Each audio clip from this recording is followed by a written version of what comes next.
정도는 간다. 10시 같은 걸로 진짜 같은데 원래는 청년당 비례 월요일 나오면 다 공개됐어요. 비례한 것 때문에 월요일 어딩을 너무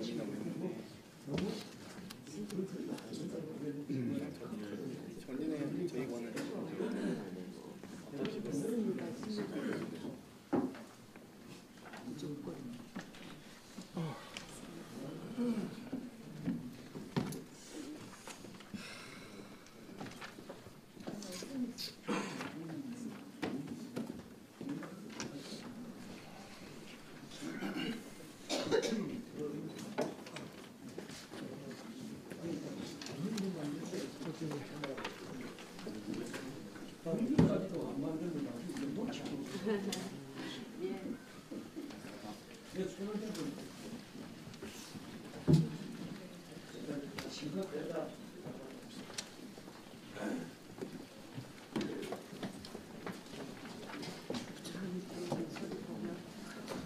입장하실 때는 괜찮은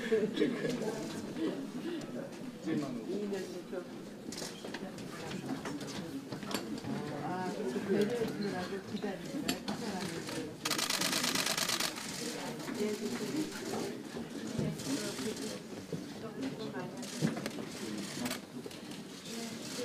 연말 마지막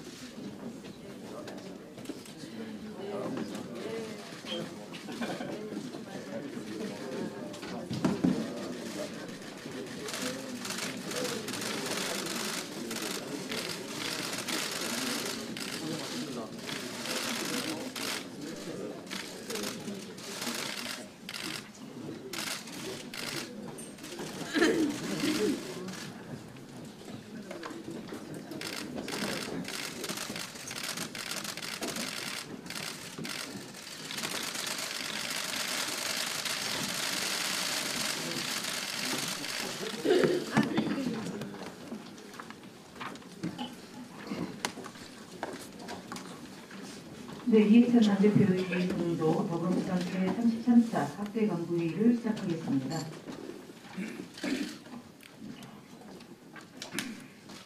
제33차 학대 간부회의를 시작하겠습니다. 네, 이해찬 당대표님의 발언 있겠습니다. 어제 우리 당의 인재 영입위원회가 첫 번째 영입 인사를 발표를 했습니다. 최혜영 강동대 교수는 25살 때 교통사고로 척추장애를 가졌지만 불굴의 의지로 극복하고 장애인 인식 개선을 위해서 일을 하고 계십니다. 260만 장애인과 소외계층 삶에 희망을 전하는 정치를 하실 겁니다. 어제 최혜영 교수를 상징하는 것은 어려움 속에서도 일어나는 희망을 뜻하는 것입니다. 이로 영입 인사에서도 확인할 수 있지만 민주당이 영입하는 인재는 결코 특별한 사람이 아니라 평범하지만 국민들에게 희망을 줄 수 있는 사람입니다. 열정과 책임감으로 변화를 이끌어낼 사람입니다. 최혜영 교수를 시작으로 민주당은 당의 철학과 정신을 상징적으로 보여주는 영입 인사들을 발표할 예정입니다. 관심을 갖고 지켜봐 주시기 바랍니다.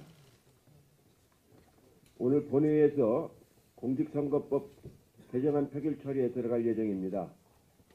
민주당은 마지막까지 제1야당과 협의 처리를 위해서 협상의 문을 열고 기다렸지만 한국당은 논의를 거부하면서 국회를 마비시켜 왔습니다. 총선이 불과 4개월도 채 안 남은 상황에서 더는 기다릴 수가 없어서 필리버스터를 무릅쓰고 국회 과반수 여야 의원들의 합의만으로 표결을 할 수밖에 없습니다.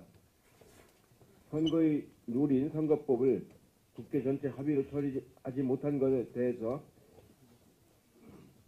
집권당의 대표로서 국민들에게 대단히 송구스럽게 생각을 합니다. 이후 선거구 획정 표결이 남아있는데 국회 합의를 도출할 수 있도록 최선을 다하도록 하겠습니다.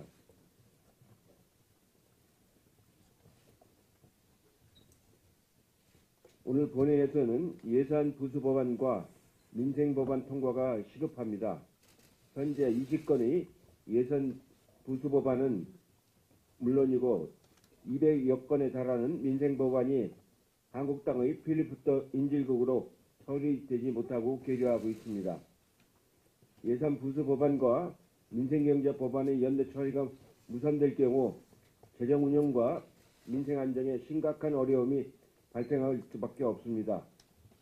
일몰법인 지방세 특례 제한법, 국민연금법 등과 민생경제를 위한 소재 부품 장비 산업 특별법, 농업소득보전법, 헌법 불합치 판정을 받은 병역법과 통신비밀보호 등은 반드시 통과되어야 합니다. 기초연금 인상을 위해 꼭 필요한 기초연금법 등은 아직 법사위에 계류 중에 있습니다. 기초연금과 장애연금 인상이 무산될 상황입니다. 한국당은 지금 민생을 인질로 잡고 있습니다. 공당의 자세가 아닙니다. 지금이라도 한국당은 예산 부수 법안과 민생 법안의 처리에 협조해 주시길 바라겠습니다. 이상입니다. 네, 다음으로 이인영 원내대표의 발언이 있겠습니다. 오늘은 선거 개혁을 완수하는 날입니다. 오후에 본회의가 열리면 지체 없이 선거법 처리에 나서겠습니다. 지난해 말 여야 5당 원내대표 합의 이후에 꼬박 1년을 끌어온 정치개혁에 오늘은 마침표를 찍겠습니다. 우리는 마지막 순간까지 문을 열고 기다렸지만 자유한국당에서 끝끝내 돌아온 답은 위성정당뿐이었습니다. 국민 대다수가 더 이상 표결 처리를 늦추지 말라고 명령하십니다. 오늘은 반드시 선거법 개정안을 통과시키고 국민의 명령을 집행하겠습니다. 민심을 제대로 의석에 반영하는 국회를 만들겠습니다. 올해 안에 꼭 처리해야 하는 법안들이 아직도 너무 많습니다. 수백 개의 민생 법안이 국회 골모로 잡혀 있습니다. 예산 부수 법안, 헌법 불합치 관련 법안, 일몰 법안, 민생 경제 법안 등 반드시 연내에 통과해야 하는 법안이 대부분입니다. 거듭 말씀드리지만 민생 법안에 필리버스터를 거는 것은 국민의 삶에 난폭한 태클을 거는 것과 같습니다. 자유한국당은 지금이라도 필리버스터를 철회하고 민생 법안 통과에 협조해 주시기 바랍니다. 검찰개혁도 본격적으로 착수하겠습니다. 오늘 고위공직자 범죄수사처법을 상정하게 되면 신속하게 검찰개혁 법안 처리를 할 수 있도록 하겠습니다. 고위공직자 범죄수사처 설치법은 국민들께서 20년 넘게 기다려온 충분히 숙성된 법안들입니다.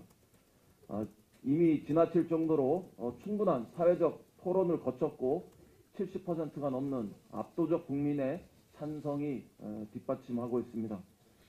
검찰 특권은 원천적으로 이제 해소해야 합니다.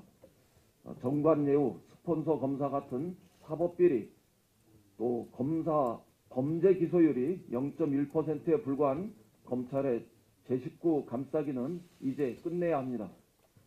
우리의 최종 목표는 검찰 권력을 국민의 검찰로 되돌리는 일입니다. 공수처 설치는 과도하게 비대해진 사법 권력을 국민에게 돌려드리는 획기적인 전기가 될 것입니다.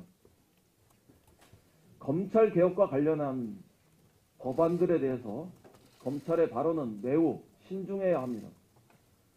검찰 내부에 정제되지 않은 발언이 언론을 통해서 전달돼 나오고 마치 검찰이 검찰 개혁 법안의 내용에 직간접적인 영향을 미치기 위해서 움직이고 있는 것처럼 보이는 것은 매우 부적절한 일입니다. 검찰 개혁의 방향과 내용을 정하는 것은 국민의 제2기관인 국회 고유의 권한입니다. 그동안 검찰의 주장은 충분히 전달되었습니다. 이제 국회가 결정할 시간입니다. 검찰은 국회의 최종적인 결정을 기다리시기 바랍니다. 민주당은 국민과 함께 개혁의 길로 당당히 나가겠습니다. 이상입니다.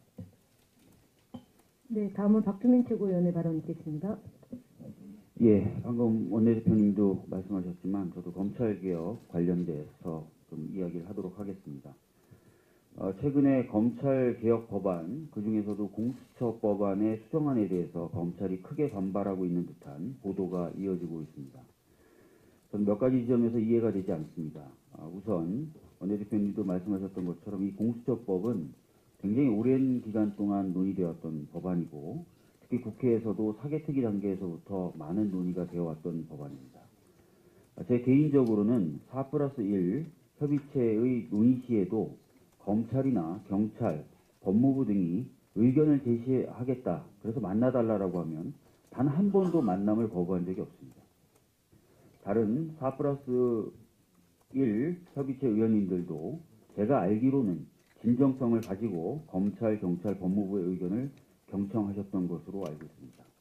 그래서 의견 수렴이 부족했다라는 비판에 대해서는 타당하지 않은 지적이다라고 말씀드리겠습니다.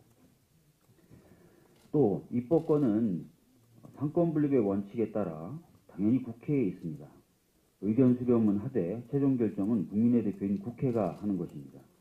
어떤 부처도 국민의 대표인 국회가 민주적 절차에 의해서 결정한 사항에 대해서 내 의견을 수용 안 해서 경로했다고 한 적 없고 해서도 안 됩니다. 검찰도 마찬가지며 사실 이전에 이미 그런 입장을 검찰은 여러 번 밝힌 바 있습니다. 2019년 7월 인사청문회에서 윤석열 검찰총장 후보자가 정성호 위원의 질문에 대해서 답변한 부분을 인용해서 잠깐 말씀드리겠습니다. 정성호 위원이 이렇게 질문합니다. 국회 논의 과정에서 만들어진 어떤 계획과 방향이 후보자가 갖고 있는 소신과 다를 때 후보자는 어떤 입장을 취하겠습니까? 이러자 윤석열 당시 후보자는 국회에서 만든 법을 충실하게 집행한다는 것이 제 소신이지 법안에 대해서 법 집행 기간이 옳으니 그르니 하는 것은 제 소신이 아니고 적절하지 않다고 생각합니다. 라고 답변을 했습니다. 또 정성호 위원이 그렇다면 검찰 조직 내부에서 조직적으로 집단적으로 이견이 노출된다면 어떻게 할 것인가요? 라고 질문하자 후보자는 검사들도 다 자신들이 법을 집행하는 사람이고 결국은 법은 국민과 국회가 만드는 것이기 때문에 만들어진 대로 하여튼 최선을 다해서 충실하게 집행되도록 노력할 것으로 그렇게 생각합니다. 라고 얘기를 했습니다. 그래서 저는 지금 검찰이 입법부의 결정에 대해서 반발한다라는 식의 보도가 나오는데 실제로 그런지 모르겠지만 만약 그렇다면 이 역시 헌법의 원칙에 위반되는 것이다 라는 점을 지적하겠습니다. 마지막으로 내용적으로도 문제가 없습니다. 지금 문제 제기가 되고 있다고 하는 공수처에 관련된 타 수사기관의 통보 조항 부분에 대해서 좀 말씀드리겠는데요. 공수처의 우선적 관할권은 패스트트랙 원안에도 있던 내용입니다. 우선적 관할권이 있기 때문에 이번 수정안에 들어간 통보 조항이 없다 하더라도 당연히 통보를 했어야 되는 겁니다. 그리고 이번에 들어간 이 통보 조항은 원안이 가져올 수 있는 범죄 수사의 혼란과 공백을 없애기 위한 것입니다. 만약에 원안처럼 아무 때나 사건을 이첩해올 수 있다면 다른 수사기관이 수사를 거의 마무리하는 단계에서도 이첩해올 수 있다는 것인데 그 경우 수사에 혼란이 생길 수 있고 수사를 받는 사람의 경우 장기간 다른 수사기관의 수사를 받은 상태에서 다시 공수처의 수사를 받게 되는 문제가 발생합니다. 이런 부분을 해소하기 위한 것입니다. 또 다른 한편으로는 다른 수사기관의 경우 자신들이 수사를 해봐야 언제든지 공수처가 가져갈 수 있다는 생각에서 열심히 수사를 안 하는 공백의 문제도 발생할 수 있습니다. 역시 이런 문제도 조기에 해결하자라는 상황입니다. 그리고 새로 추가된 이 통보조항은 본질적으로 관할을 결정하는 것이지 타 수사기관을 통제하기 위한 조항이 아닙니다. 공수처법 어디에도 다른 수사기관의 수사에 대해 통제하거나 지휘할 수 있게 하는 내용이 없습니다. 그리고 이렇게 범죄 정보를 통보하게 되면 공수처를 통해서 청와대나 여당 쪽에 범죄 정보가 흘러들어갈 것이다 라는 지점도 지적한다고 하는데 다 아시다시피 공수처장은 검찰총장보다 훨씬 더 독립적입니다. 야당이 그 임명 과정에서 절대적인 비토권을 가지고 있기 때문입니다. 따라서 공수처와 범죄에 관련된 정보를 공유했다 해도 그것이 청와대에 흘러 들어갈 수 없습니다. 이에 더해서 이번 공수처법 수정안에는 청와대가 공수처의 업무에 전혀 관여할 수 없도록 하는 조항도 신설되어 있음을 알려드리니까 꼭 유념해 주셨으면 좋겠습니다.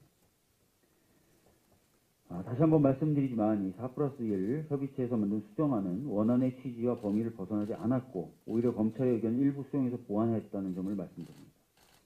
검찰 역시 검찰총장이 인사청문회에서 약속한 대로 국회에서 민주적이고 합법적 절차에 따라 만든 검찰개혁 법안의 취지를 훼손하는 행위를 해서는 안 될 것입니다. 저는 지금도 안 하고 있으리라고 생각합니다. 이상입니다. 네, 다음은 박광원 최고위원의 발언 있겠습니다. 네, 여야가 정세균 총리 후보자 인사청문 일정을 합의했습니다. 다음 달 1월 7일부터 8일 이틀 동안 진행하기로 했습니다. 국무총리 인사청문회가 정책청문회의 모범을 보이는 계기가 되길 바랍니다. 그리고 임명동의 절차가 법대로 상식적으로 원만하게 이루어지길 기대합니다. 오늘 선거법 개정안이 본회의에서 표결 처리됩니다. 미래한국당의 발상, 이른바 위성정당 발상은 결코 성공할 수 없을 것입니다. 저는 적어도 두 가지 이유가 있다고 생각합니다. 시대 흐름과 역행하기 때문입니다. 지금 시대는 국민의 사표를 최소화하고 국민들이 투표에서 얻은 각 정당의 득표율이 국회의석에 고르게 반영되는 대표성을 높여가라, 국민 주권을 내실화하라 하는 그런 시대 흐름과 역행하기 때문입니다. 또 하나는 국민의 수준을 너무 낮춰보고 우습게 보고 있기 때문입니다. 비례대표에서 몇 석을 더 얻을 수 있을 것이라는 기대는 가능하겠지만 오히려 그 반대 지역구 투표에서는 자유한국당 배제 투표가 일어나지 말라는 일이 자유한국당 배제 투표가 일어나지 말라는 법이 없습니다. 특히 수도권에서. 그리고 세 번째, 정말로 이게 현실화돼서 선거법을 무력화하고 국민의 표심을 왜곡하는 일이 발생할 수 있다 그러면 국민들은 더불어민주당에게 강력한 대응을 명령할 것입니다. 위성정당, 비례한국당은 페이퍼 컴퍼니와 같습니다. 페이퍼 컴퍼니는 떳떳하지 못한 돈 세탁 방법입니다. 비례한국당, 위성정당은 떳떳하지 못한 투표 세탁 행위라는 것을 깨닫기 바랍니다. 공수처 설치는 고위공직자도 모든 국민들과 똑같이 수사받는 공정수사처다. 이렇게 제가 강조한 바 있습니다. 해당 기관의 입장에서 보면 권한이 축소되거나 또는 늘거나 또는 내려놓아야 하는 그런 일이 생길 수도 있을 것입니다. 그것은 기관의 입장에서 보는 것입니다. 국민의 입장에서 큰 틀에서 본다면 모든 국가기관이 국민 앞에 보다 더 겸손한 사랑받는 기관으로 거듭나는 계기가 될 것으로 확신합니다. 그리고 그렇게 이해하는 것이 필요한 시점이라고 봅니다. 조국 전 장관의 구속영장이 기각됐습니다. 이제 조 전 장관은 불구속 상태에서 법원에서 재판을 통해서 진실을 가리게 될 것입니다. 이상입니다. 네, 다음은 서른 최고위원의 발언 있겠습니다. 검찰과 자유한국당이 사실을 왜곡하면서까지 검찰개혁을 저지하기 위해 한몸이 된 듯합니다. 공수처는 중립적이고 견제와 균형의 원리가 작용하는 반부패 수사기구입니다. 공수처장 후보는 야당이 반대하면 추천이 불가능한 구조로 중립적인 방식으로 공수처장을 임명하는 절차가 마련되어 있습니다. 대통령과 대통령 비서실 공무원은 공수처 사무에 관해서 업무 보고, 자료 제출 요구, 지시, 협의 등 직무에 관여하는 일체 행위를 할 수 없습니다. 인사와 조직 업무에 있어서 철저하게 독립성을 보장하는 장치가 마련되어 있으므로 여야 모두 공수처의 수사 대상이 될 수 있습니다. 자유한국당이 이를 알면서도 무소불위의 괴물, 공수처 왕국 등 사실 무근의 표현을 써가며 공수처 법안에 금집을 내려는 것은 끝까지 검찰개혁의 발목을 잡는 행동으로 국민의 뜻을 거스르는 것입니다. 윤석열 검찰총장도 검찰 권력을 내려놓지 않기 위해서 공수처 법안을 왜곡하고 있습니다. 검찰은 공수처에 수사 통보를 하도록 하면은 공수처가 검찰 사건을 가로채서 문객이 부실 수사를 할 수도 있다고 반발했는데 공수처의 문객이 부실 수사는 불가능합니다. 공수처가 고위공직자 범죄에 대해서 불기소 결정을 하는 때에는 해당 사건을 대검에 입증하도록 하는 견제장치가 공수처 법안에 마련되어 있기 때문입니다. 검찰이 국민의 공복으로서 역할을 제대로 했으면 공수처 도입 요구도 없었을 것입니다. 윤석열 총장은 행정부 소속 외청으로서 입법부의 의사결정에 대해 부적절한 방식으로 언론 플레이를 할 것이 아니라 정치검찰의 편파수사, 표적수사에 대한 국민적 비판 앞에 반성을 하는 것이 먼저라고 생각합니다. 검찰총장 지명 당시 국회 결정을 존중하겠다고 한 말에 책임을 지고 검찰개혁에 동참해야 할 것입니다. 이상입니다. 네, 다음은 김혜영 최고위원의 발언 듣겠습니다. 오늘 본회의에서 공직선거법 개정안에 대한 수정안이 표결에 들어갈 예정입니다.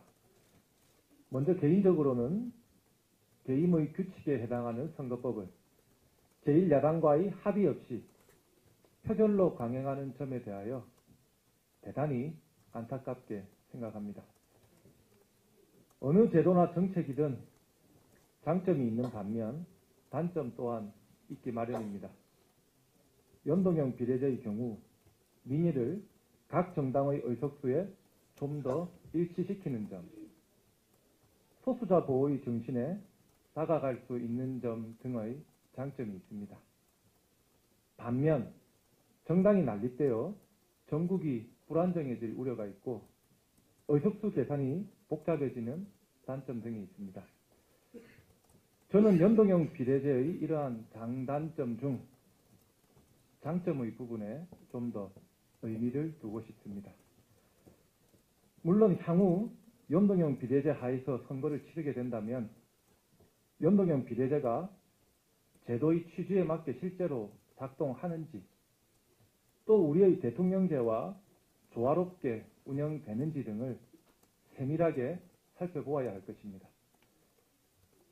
최근 비례형 위성정당에 대한 이야기가 나오고 있습니다. 연동형 비례제를 주장한 저희 더불어민주당에서 비례형 위성정당을 만드는 것은 국민에 대한 도리가 아닐 것입니다. 비례형 위성정당은 정당제도의 본질에 부합되지 않는 것으로서 이에 대해서는 국민들께서 현명하게 판단해 주시기를 부탁드립니다. 이상입니다. 네, 다음은 남인순 최고위원의 발언 듣겠습니다. 네, 자유한국당이 선거법에 대한 필리버스터에서 법안 토론보다는 국회법 절차에 따라 처리하는 것임에도 그 문희상 국회의장에 대한 정치 도의를 벗어난 인신 공격에 몰두해서 국민들의 눈살을 찌푸리게 하였습니다. 특히 자유한국당의 일부 의원들이 국회의장에 대해서 정말 입에 담을 수 없는 막말들을 했는데요. 시정 잡배라는 등, 역적 동탁이라는 등, 문희상 씨라는 등 이런 식의 막말하는 것은 국회의장뿐만 아니라 민의의 전당인 국회와 국민들을 능멸하는 것이므로 정말 진심으로 사과를 하기 바랍니다. 예, 그리고 자유한국당이 어제 포항진특별법과 방역법, 대체복무법, 형사소송법, 통신비밀보호법 등 5건 법률안에 대한 필리버스터 처리를 선언했는데요. 정말 눈 가리고 아웅하는 격이라고 봅니다. 지난 그 필리버스터 하는 날 자유한국당 그 모 의원이 포항진특별법을 상정해달라고 했는데 자기들이 그 무차별 그 무더기 필리버스터를 해서 논의가 안 된 것을 상정해달라고 외치는 그런 모양을 보고 정말 좀 코미디 같은 그런 장면이었다고 생각을 합니다. 현재 국회에는 그 예산 부수 법안 등 해서 민생 법안이 200여 건이 자유한국당의 방해와 발목 잡기로 처리가 되고 있지 못합니다. 이 부분은 국민들이 명확히 아셔야 될 부분인데요. 특히 소재 부품 장비산업 특별법안이 처리되지 않으면 일본 수출 규제 대응을 위한 핵심 품목에 대한 정부 지원이 사실상 어렵게 되고요. 농업소득보전법이 처리되지 않으면 농업인에 대한 변동직불금 315억 원이 지급할 수가 없습니다. 그리고 기초연금법과 장애연금법 개정안이 처리되지 않으면 소득 하위 40% 어르신의 기초연금과 장애인연금 30만 원 이상을 할 수 없게 됩니다. 그리고 주택법 그 개정안이 처리되지 않으면 내년 2월부터 청약 업무가 마비되는 심각한 시장 혼란이 우려가 됩니다. 이런 정말 절박한 민생 법안들을 볼모로 하고 있는 정말 이 자유한국당의 이런 호환무치한 행태에 대해서 국민들이 제대로 심판해 주셔야 할 것이라고 보고요. 이제 불과 닷새밖에 안 남았습니다. 2019년이 국회는 밥값을 해야 하고요. 오늘이라도 무차별 무더기 필리버스터를 처리하고 민생 법안의 연내 처리를 다시 한번 촉구드립니다. 이상입니다. 네, 다음으로는 이수진 최고위원의 발언 듣겠습니다. 예, 다사다난했던 한 해가 저무는 가운데 국회는 여야의 대립과 갈등이 첨예화되고 국민을 바라보는 정치가 아니라 정쟁의 한가운데에 놓여 있습니다. 그럼에도 불구하고 여당인 더불어민주당과 야사당의 논의 구조와 협의는 지속되어 왔고 민생과 인권을 향한 국민을 바라보는 정치활동이 진행되고 있습니다. 자유한국당이 대화와 협상을 거부하며 투쟁 일변도에 정쟁에 매몰된 아쉬움이 크지만 저희 당은 우리 사회의 진전과 지속 가능성을 바라보며 예산, 선거법, 검찰개혁법, 무수한 민생 법안 등의 처리를 목전에 두고 있습니다. 오늘 선거법 표결 처리가 예정되어 있고 검찰개혁 법안과 민생 예산 부수 법안 등이 차례로 처리될 2019년, 2020년 연말 연수는 오랫동안 국민들에게 그리고 역사에 기록될 것 같습니다. 한 가지 더 말씀드리겠습니다. 국민건강권의 일선 현장인 병원에서 환자 유치에 몰두하도록 견인하게 되는 성과주의 임금체계는 재앙돼야 합니다. 생명이 좌우되는 환자를 돌봐야 하고 협업이 생명인 병원 현장에서 의료 인력이 협업과 혁신이 아니고 무조건 경쟁과 이윤 추구 제1주의인 무한 경쟁으로 몰아내면 그 피해는 죄 없는 환자들에게 돌아가게 됩니다. 이윤을 추구하는 일반 사기업도 아닌 의료 공공성을 지향해야 될 병원 현장에서 노동자들에게 성과 위주의 임금 체계가 도입되거나 추진되어서는 안 될 것입니다. 병원 노사 간의 대화와 협의로서 해소될 수 있기를 바랍니다. 이상입니다. 네, 다음은 이영석 최고위원의 발언 듣겠습니다. 예, 오늘 본회의에서 선거법 처리가 예정되자 자유한국당은 어제 최고위원회의에서 비례한국당 창당 방침을 공식화했다고 합니다. 황교안 대표 또한 비례한국당 창당 방침을 공개적으로 밝히고 꼼수에는 묘수를 써야 한다고 했다는데 지난번에 말씀드린 것처럼 황교안 대표의 상황인식이 매우 심각한 수준인 것 같습니다. 국민의 대표성을 높이자는 선거제 개혁에 대해서는 다수 국민들의 찬성하고 있음에도 불구하고 4+1 선거법을 꼼수라고 인식하고 있고 그리고 대다수 국민들이 꼼수라고 비판하고 있는 비례한국당 창당을 묘수라고 생각하는 제1야당 대표의 상황인식에 의의가 없을 뿐입니다. 자유한국당 황교안 대표는 비례한국당 창당이라는 꼼수정치, 목리정치를 당장 멈추고 국민의 준엄한 명령인 선거제 개혁에 동참하시기 바랍니다. 한 가지만 더 말씀드리겠습니다. 어제 광주광역시 빅그린 산단에서 노사상생 광주형 일자리 사업의 첫 모델인 광주 글로벌 모터스 자동차 공장 기공식이 열렸습니다. 하지만 좌우 날개로 날아야 할 광주형 일자리는 한쪽 날개가 고장난 채 이륙하는 불안한 모습이었습니다. 광주시와 글로벌 모터스는 노동이사제 도입 등 노동계와의 신뢰 회복을 통해 명실상부한 노사상생의 광주형 일자리가 하루속히 정상 가동될 수 있도록 최선의 노력을 다해 주실 것을 촉구합니다. 이상입니다. 네, 다음은 박홍근 을지로 위원장님의 발언이겠습니다. 시급한 민생 입법들이 해를 넘길 상황에 처해 있습니다. 복합 쇼핑몰 규제법을 개정해달라고 요구하면서 47일째 국회 앞에서 농성을 벌이고 있는 중소상공인들을 비롯해서 민생 입법 통과를 촉구하는 국민들께 정말 면목이 없습니다. 산적해 있는 민생 입법이 연내에 통과되는 마법 같은 연말의 기적이 일어나기를 간절히 소망합니다. 꼬일 대로 꼬였던 한중, 한일 관계도 대화를 통해서 점차 해결의 실마리를 찾아가고 있습니다. 성탄 선물 운운하던 북한도 대화 모멘텀을 버리지 않고 있습니다. 그러나 유독 우리 국회만 대화와 타협이 실종된 채 매일 전쟁통을 겪고 있습니다. 황교안 자유한국당 대표가 오직 대결이라는 잘못된 한 방향만 가리키고 있는 대권력으로 고장이 나버린 나침반을 고집하고 있기 때문입니다. 어제 황 대표는 민주주의가 무너지고 자유 대한민국이 무너지고 있다며 맞서 싸우자고 또 대결을 부추겼습니다. 민주주의를 위협하고 있는 것은 대화와 타협을 위한 무수히 많은 시간과 기회를 걷어차고 국회의 극우 태극기 세력을 끌어와 폭력 시위를 일으킨 황교안 대표 자신입니다. 국민의 불안 심리를 조장하고 있는 것도 시대적 명분도 국민적 동의도 없이 반대만 일삼으며 민생을 인질로 삼고 있는 것도 황 대표 자신입니다. 오늘 통과될 선거법은 대한민국의 다수이면서 경제적 약자인 이 땅의 을들에게 큰 희망을 주는 민생개혁 뒷받침 법안이기도 합니다. 국회가 다수당의 정략으로 보이콧만 일삼는 것이 아닌 민생을 중심으로 협력하고 경쟁하는 구조를 안착시킬 거라고 기대합니다. 아직 늦지 않았습니다. 자유한국당은 지금이라도 민생정치라는 대의에 동참하십시오. 특히 민생 법안에 걸어놓은 필리버스터를 조건 없이 무조건 철회하고 대화와 타협장으로 들어와야 합니다. 본회의에 올라온 민생입법 처리와 법사위 등의 추가적인 심사를 위해 황 대표와 자유한국당의 마지막 결단을 촉구합니다. 이상입니다.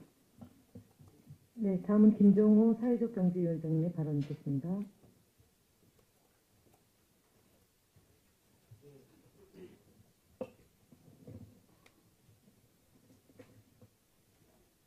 전국사회적경제위원회 김정우 위원장입니다. 올해 전국사회적경제위원회 활동을 짧게 되돌아보겠습니다. 지난 1, 2월경에는 9개 지방권역을 돌며 순회간담회를 해서 지역 현장의 애로사항을 청취를 했습니다. 4월에는 6분의 국회의원으로 사회적경제입법 추진단을 구성하고 32분의 전문가들로 정책자문단을 구성해서 5차례 정책 토론회를 통해서 사회적 정책 과제를 발굴 논의하고 사회적경제 법안 통과를 추진했습니다. 올해 문재인 정부와 더불어민주당의 사회적경제 활성화 기조하에 사회적 기업은 어느 정부 때보다 양적, 질적으로 크게 성장했습니다. 인증 사회적 기업은 19년 3월 현재 2,154개로 증가했고 예비 사회적 기업도 1,592개로 대폭 증가 추세에 있습니다. 그리고 창업 3년 후 기업 생존율도 90.5%에 달하고 사회적 기업의 고용 인원도 19년 3월 현재 45,867명으로 취약계층의 고용을 증가시키고 기존 기업들과 달리 보육, 돌봄 등 다양한 사회 서비스도 제공하고 있습니다. 물론 아쉬운 점도 있습니다.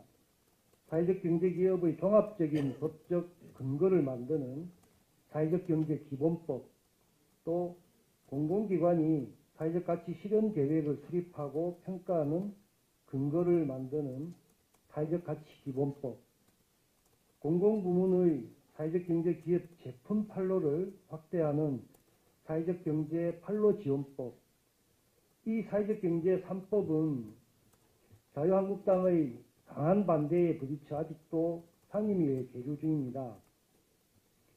사회적 경제 생태계를 조성하고 활성화를 위한 지원 방안을 담은 여러 법들을 자유한국당은 수년째 정쟁의 수단으로 전락시키고 있습니다. 사회적이란 단어만 들어가면 사회주의 입법이라며 막무가내 저지하고 사회적 경제의 진전을 가로막고 있습니다. 말로는 민생과 경제를 얘기하면서 실제로는 민생의 발목을 잡는 자유한국당에 대해 내년 총선에서 국민들이 엄정한 심판을 내릴 것입니다. 동트기 전에 가장 어두운 새벽입니다. 아침이 올 수밖에 없는 것처럼 보다 따뜻하고 공정한 사회적 경제의 본물은 마침내 터지고야 말 것입니다. 이상입니다. 네, 다음은 김두관 참좋은 지방정부위원장님의 발언 있겠습니다. 2019년 마지막 금요일입니다. 이제 올해의 끝도 나흘 앞으로 다가왔습니다. 올해 국회를 돌이켜보면 국민께는 너무나 죄송하고 자유한국당에는 분노가 있는 시간이 아닐 수 없습니다. 2019년의 국회는 교과서적인 국회로 기억될 것입니다. 대화, 토론, 타협을 통한 생산적인 국회에 대한 교과서가 아니라 제1야당이 어떻게 국회를 마비시킬 수 있는지 그 방법이 총망라된 기록으로서의 교과서입니다. 지난 1년의 시간은 제1야당의 오직 반대만을 위한 집단적 비이성과 강기가 휘몰아친 시간이었습니다. 막말과 가출로 시작해 삭발 단식에 이르기까지 정당 간 합의와 약속도 잉크도 마르기 전에 찢어버린 채 오직 권력을 지키기 위한 강경투쟁만을 계속해 왔습니다. 자유한국당이 이제는 멈춰야만 한다는 것을 자유한국당만 모르는 것 같습니다. 아니 알면서도 이기적 권력욕을 멈출 수가 없는 것 같습니다. 모든 발목잡기 수단을 동원해도 개혁의 물꼬를 막을 수 없자 이제는 꼼수를 준비하고 있습니다. 선거법이 통과되는 즉시 비례한국당을 만들겠다고 합니다. 그러면서 뻔뻔하게도 한교안 대표는 이를 묘수라고 치장했습니다. 비례한국당이 성공하리라고 믿는 것은 국민을 정말 우습게 여기는 것입니다. 꼼수는 어떤 경우에도 묘수가 될 수 없고 정도를 이길 수 없습니다. 비아냥과 막말, 폭력적 발목잡기로는 개혁의 열차를 세울 수 없습니다. 국민을 단 한 번이라도 생각하고 단 한 번이라도 두려워한다면 이제는 민생을 위한 법안, 개혁을 위한 법안, 자치분권을 위한 법안들을 연내에 통과시켜야 합니다. 참 좋은 지방정부위원회 위원장인 저는 자치분권 관련 입법들이 특히 아픕니다. 지방일괄 이양법이 우여곡절 끝에 겨우 본회의에 왔건만 통과시키지를 못하고 있습니다. 재정분권을 위해 발의한 지방소비세율 상향 법안도 대안으로 반영되어 예산부수 법안으로 올라와 있지만 통과시키지를 못하고 있습니다. 수없이 호소해왔고 심지어 자유한국당 소속의 단체장들조차 호소하는 일입니다. 민생 법안만큼은 자치분권 법안만큼은 반드시 연내 통과할 수 있도록 야당이 협조해 주시기를 바랍니다. 감사합니다. 네, 감사합니다. 수고하셨습니다. 이상 회의를 비공개로 전환하겠습니다. 언론인 여러분들의 협조를 부탁드립니다.